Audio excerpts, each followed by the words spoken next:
All right, so we're going to go ahead and start our proofs now that we've learned about the little tips and a little bit of advice about it. We're going to talk about the different properties of equality and a couple things that really aren't properties of equality, but they're just kind of simplifying. But we'll talk about these, remembering that in our on our last sheet of paper, we did specify that our reasons are definitions, theorems, postulates, properties, and those four right there. So here, that's where we've got up here, property of equality. It also says that we'll use symbols and abbreviations. I will use POE as property of equality. We'll start, this is talking about solving for x. Whenever we have an equation and we need to figure out what our variable is, or solving for whatever letter the variable is, the first thing we start off with is our addition property of equality.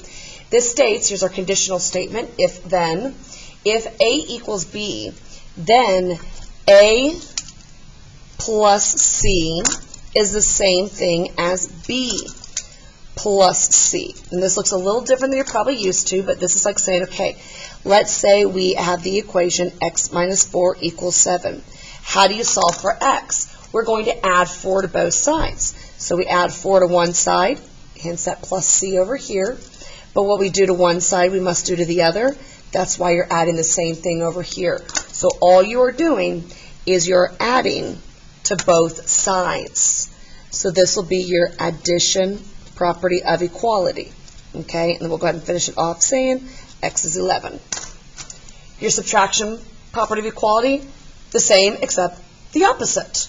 So we wind up with, if we have A plus B, then A minus C is equal to, oops, wrong color, B minus C.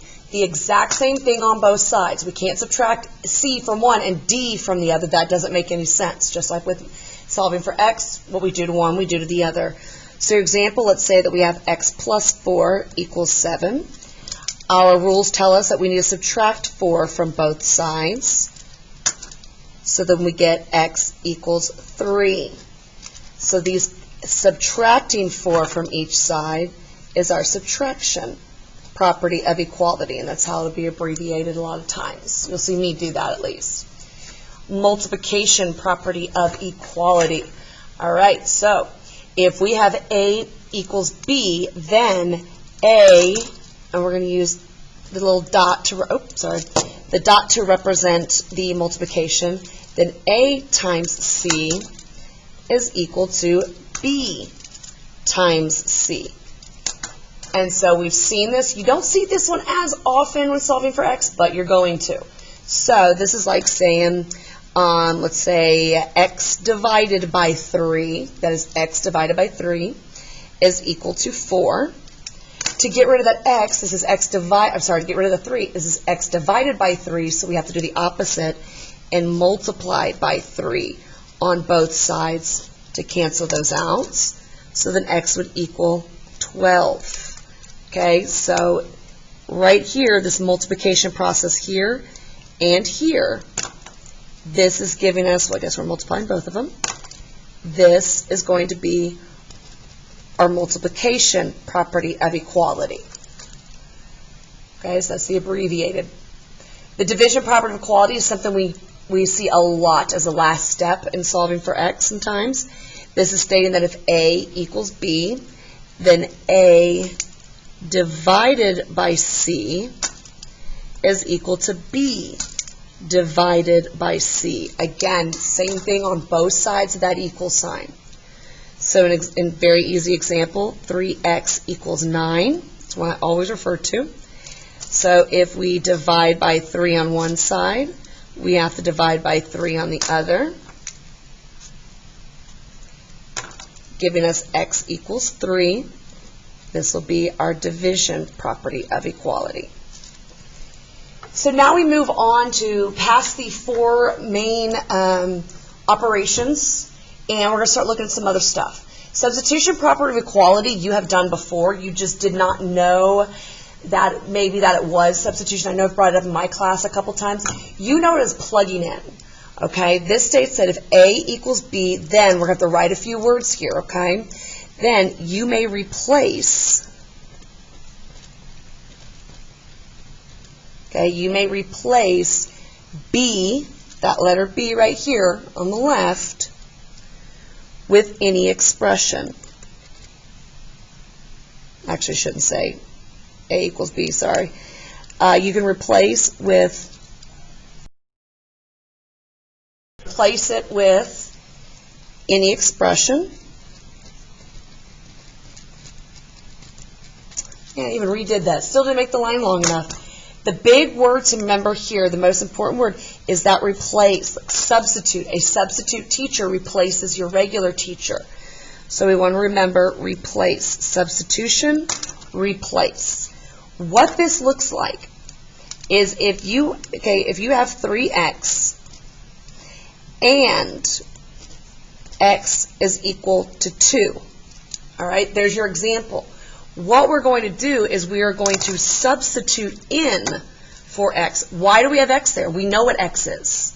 X stands for an unknown number. Well, now we know it. So we're going to remove the x, and we're going to put what x equals in place. So the replacement of the x with what x equals looks like this, and that's our substitution. Okay? Next is our transitive property of equality. It can also be transitive property of congruence, depending if you have an equal sign or a congruent sign. Remember, congruence can have the squiggly above the equal. Okay? What this is stating is if A equals B, or it could be congruent, and B equals C. I want you to look at what we have. A equals B, ends in B. The next one starts with B. B equals C. Then what you can do is you can cut out what I call cut out the middle man. Bring the outer two guys together. Okay? What that's going to look like is then A equals C. What you have done is you've taken the two B's and you've crossed them out. And you've taken the two outer men, A and C, and you've brought them together. Okay? So you've taken A and C, cut out this middle guy because he's the same. So it's like canceling each other out. And then you bring the A and the C together. What's important to remember here is that order matters. Okay? Sometimes you'll see it where it doesn't, the two are alike in the middle, but it's supposed to be that these two in the middle are alike. So you cross it off. You literally go like this. Okay, he is no longer there. What do we have? We have an A and a C. So we put him over here. Okay? An example, I'll show you the actual congruence one as an example. If I say that angle 1 is congruent to angle 2, and angle 2 is congruent to angle 3, we can conclude, and these little 3 dots are going to be therefore, we are going to cut out the middleman here, and we're going to bring the two that are together, the two outer guys, 1 and 3, we're going to bring them together and say that they are congruent. Or if you're talking about a measurement, you'll be equal. Okay, so I want you guys to kind of see how that works out here. Transit is not difficult if you understand what's happening. Cut out the middleman, bring the two outer guys together. One thing you want to remember with this is syllogism. Okay, we'll write that in and highlight that. Next, reflexive. Reflexive, we kind of say duh. That's kind of like the little thing we say is duh, and you'll see why here in a minute. What this is saying is A equals A. Duh. 5 equals 5. Duh. 43 equals 43. Duh. You see how that works? It's just kind of, there really aren't any examples to give. We can just put a little asterisk and say same on both sides.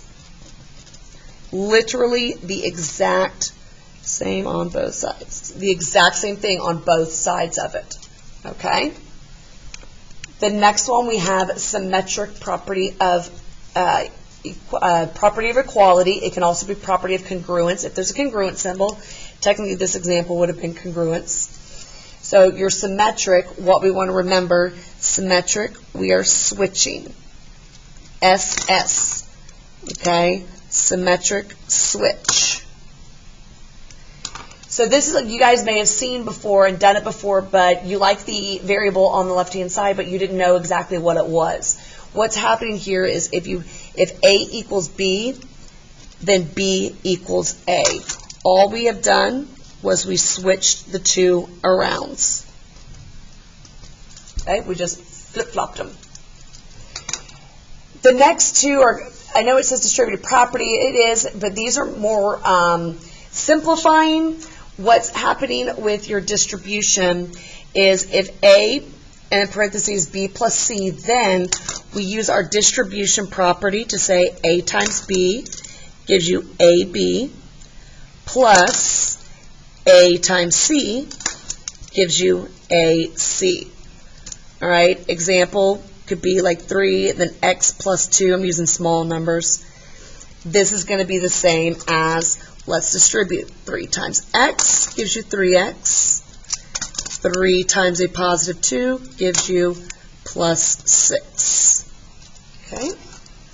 Combined like terms is not a property, it's not a definition, it's just something that we do. But when we're doing it in a two-column proof, we need a reason. We need something to say why we ended up with that answer. So we use combined like terms. You will also see it abbreviated CLT for combined like terms. This is going to be if A plus B, then 2A plus B. Okay, so we have these combined like terms here to give us 2 A's. An example is if you have 3X plus 4 plus 2X. We're going to, and I purposely separated this, we're going to find our like terms. We're going to combine them into 5X and then bring our plus 4 down because there's nothing else to combine it with. Now with our algebraic two-column proof examples, what is going to happen now is we're going to have I do, you do, I do, you do. I'm going to do the first one with you, and the second one is actually a little bit easier, I think. You will do that on your own. It will not be in the video. Then we're going to do another I do, and you're going to see that both columns are empty, and then you're going to do a you do. I did make sure that I did the more difficult one with you. So when we do this, the first thing we need to do is we need to write statements and reasons. In your two-column proofs, you will have statements and reasons at the top. Okay, this goes back to our tips that we talked about. Your statements in this case are going to be the algebra work. Okay, and then your reasons are going to be, well, why are we able to claim that? All right, so here we first look at, we went from -5 parentheses, this expression, and we want to know, well, how do we know that's true? Ladies and gentlemen, number one, statement number one will always be your given. Look at these, they're exactly the same. So if I ever ask you for reason number one over here for statement number one, it's pretty much a freebie. Given. The word given. That is it. When we move to the next step, we say, okay, how do we know that statement number two is true? We look up here and say, okay, well, what postulate, what rule, what definition, what told us we were allowed to get to here? -5x plus 10 equals 30. Well, we take a look at, with algebra, it's pretty easy. What step did you take? So here, what we did was we distributed. So that's where we got the -5x plus 10. So this will be our distributive property of equality. We have an equal sign, so it's property of equality. Next, we go from statement 2 to statement 3. What did we do to get to -5 equals 20? Well, what was the next step in algebra? We had to subtract 10 from both sides. See how that was working? So, since we subtracted from both sides, this is our subtraction property of equality. Not too bad, right? What step did you take in the algebra process? Subtracted. There we go. Then to get from -5x equals 20 down to x equals -4, what did we do? Do not ever write the word prove on number 4. Don't ever write it. It is not an option. You do not write that word down. What's happening is the prove, whatever's next to prove, it was whatever needs to be at the very, very end. Okay, so we need to say between step 3 and 4, what did we do? Well, the last step here is we divided by -5 on both sides. So how do we get x equals -4? Our division property of equality. Okay? All coming straight from our definition, or sorry, well, yeah, our definitions and our properties, all on here. Okay? The next one you are going to be responsible for doing. And let's take a look at what happens if everything is blank. Oh my gosh, what do I do? Well, this one's easy. You just have to do your math. Okay? First statement always. Let's go ahead and write statement, or statements, and reasons. Your first statement is always next to your given, so we're just going to copy it down. First statement and first reason are always the easiest. Copy down what we have, 55x minus 3, parentheses, 9x plus 12 equals -64. How do we know that holds true? Because they gave it to us. Given. All right, the rest are going to be properties, definitions, simplifying. So the first thing we're going to do here is, we always learned that our first thing is grouping symbols, the parentheses. If we see them, we need to distribute first. So we're going to distribute this -3 to the 9x and the -3 to a positive 12. Nothing happens to 55x. -3 times 9x is going to give you -27x. -3 to a positive 12 is going to give you -36. Nothing happens over here on the right, so equals -64. What is our reason for writing what we just wrote? See, it's easier when you do both columns, because now you can say, why did you write that? What is your reason? What is your justification? Well, I distributed. So, distributive property of equality. Well, it's kind of distribution. You could put distributive property. It's a simplifying thing, so we can just put distributive property. So next we need to look at what we need to do to move on. The next step in solving for your variable is to combine your like terms. So I'm going to take my 55x right here. I have a -27x, and then, well, this -36 has nobody else. Remember, you're only looking on a single side at a time. You can't combine them with this over here yet. Okay? We only have that to combine. So when we combine these together, we are going to wind up with 28x. Bring down your -36 equals -64. What was my reason, my justification? Why was I allowed to do this? Because we combined like terms. And if you want to put CLT for combined like terms, go for it. You don't need to write it out all the time. Next, we need to start figuring out how to get this by itself, variable by itself. So we know here we need to add 36 to both sides to cancel these out. So we wind up with 28x equals, when we add that together, we're going to wind up with a -28. We have a -64, only adding 36. So we're not going to our positives yet. And how did I know to write that? What did we do? We added. So addition, property of equality. Last step, divide by that 28. We find out, excuse me, that x equals -1. Again, what is it we don't write here? Go ahead and say it. Everybody together now. What do we never write as our last reason? Prove. Never write it. What did we do to go from 4 to 5? We divided both sides by 28. So we divided. Division, property of equality. So you are responsible for the next one as well. Make sure that we're writing statements and reasons so that we're used to seeing those for our practice. Good luck.